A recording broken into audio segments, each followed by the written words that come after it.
Welcome back to episode 2 of the Selling Leonardo podcast series.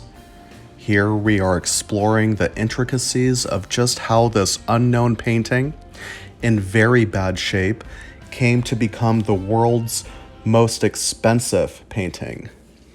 Last episode, we examined the painting's questionable history of ownership, and in this episode, we will discuss how it was restored. But before we get to that, I wanted to note that even with all of the unknowns as to how this painting resurfaced, this storyline of what happened to it will only get crazier. There are many moving parts to the Salvator Mundi and how it achieved the notoriety that it carries today. If you are wanting to take a deeper dive into what exactly happened here with this, make sure to pick up a copy of my book, Selling Leonardo, the Art World's Greatest Scandal. And with that, let's get started.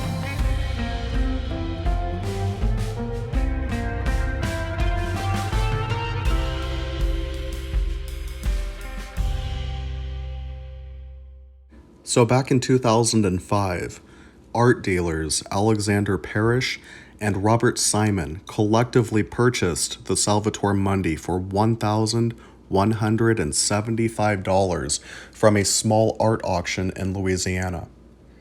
The painting was in atrocious shape and was clearly painted over by other artists many times throughout the centuries.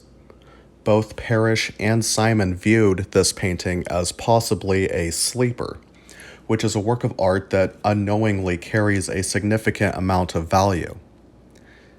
Neither of them thought, however, of this painting being a Da Vinci.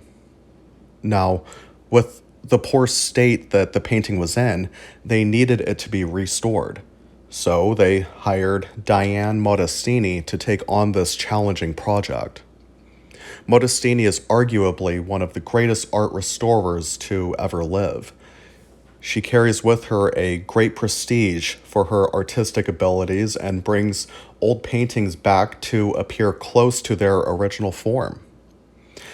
I say appear because once paint or the canvas has been disrupted to a certain degree, then there is no possible way to bring it fully back to its original state. The art dealers would deliver the Salvator Mundi to Diane Modestini in a garbage bag. Once in Modestini's possession, she rightfully assessed just how much damage was done to this painting over the years. A blaring issue is that there was a major crack down the middle of the panel. The Salvator Mundi was painted on walnut, which was in fact a favorite type of panel of Da Vinci's. This crack would split the painting in half, causing Modestini to reach out to a colleague of hers to repair and connect the panel pieces back together. For Modestini to begin the restoration process, she first needed to remove all of the overpainting that other artists had plastered over the top of it for hundreds of years. This delicate process is called cleaning, where she would use various ingredients such as acetone and ammonia to get down to the original layers of paint. One false move, and these chemicals could not only wipe out the overpainting, but also the original layers of paint as well.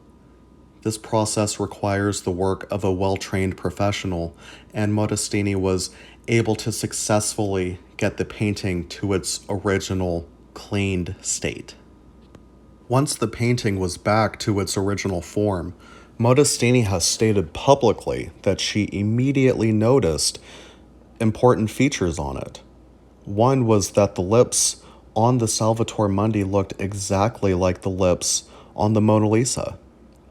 The other was something called a pentimento on the right thumb of the blessing hand. A pentimento was when an artist essentially changes their mind about a certain position of an object in their painting, and in turn makes a correction to reposition it. According to Modestini, only a master artist would ever make a pentimento because the students of the artist would be copying exactly from their teacher and would not need to make a pentimento themselves.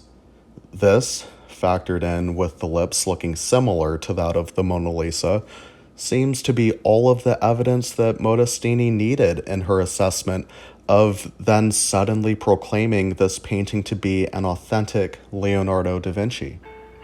This is the genesis of discussions about the Salvator Mundi being attributed to him.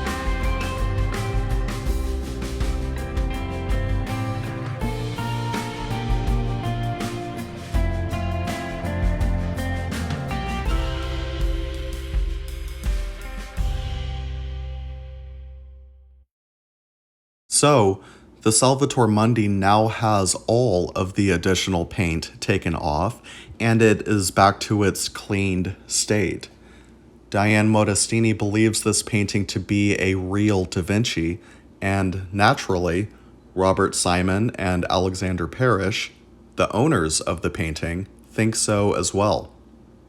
If you owned a particular painting and then a well-respected art restorer told you that she thought it was a Da Vinci, wouldn't you be inclined to believe her? And so now what? Well, Modestini, Parrish, and Simon are left with only two choices. Present the painting as an authentic Leonardo da Vinci in its cleaned state, in which case there is a significant amount of the original paint missing, or essentially fill in the blanks and then present this painting as an authentic Leonardo. They decided to have Modestini paint the gaps to fill in the picture, and there were many gaps. In fact, fairly large swaths of the panel had no paint at all left on it. This led Modestini to recreate much of the art herself within her own best assumptions. So, why not leave the Salvator Mundi as is, with the original paint left on it? If they did that, then they could at least present the artwork to legitimate Da Vinci scholars and museums and have them analyze it in its most pure form for authentication. Well, the publicly given reason for filling in the gaps with paint was simply because they all felt like that was the best option. You can draw your own conclusions for that one. It should also be noted that many of the Renaissance paintings you have seen do carry a decent amount of additional paint on them from previous restoration projects.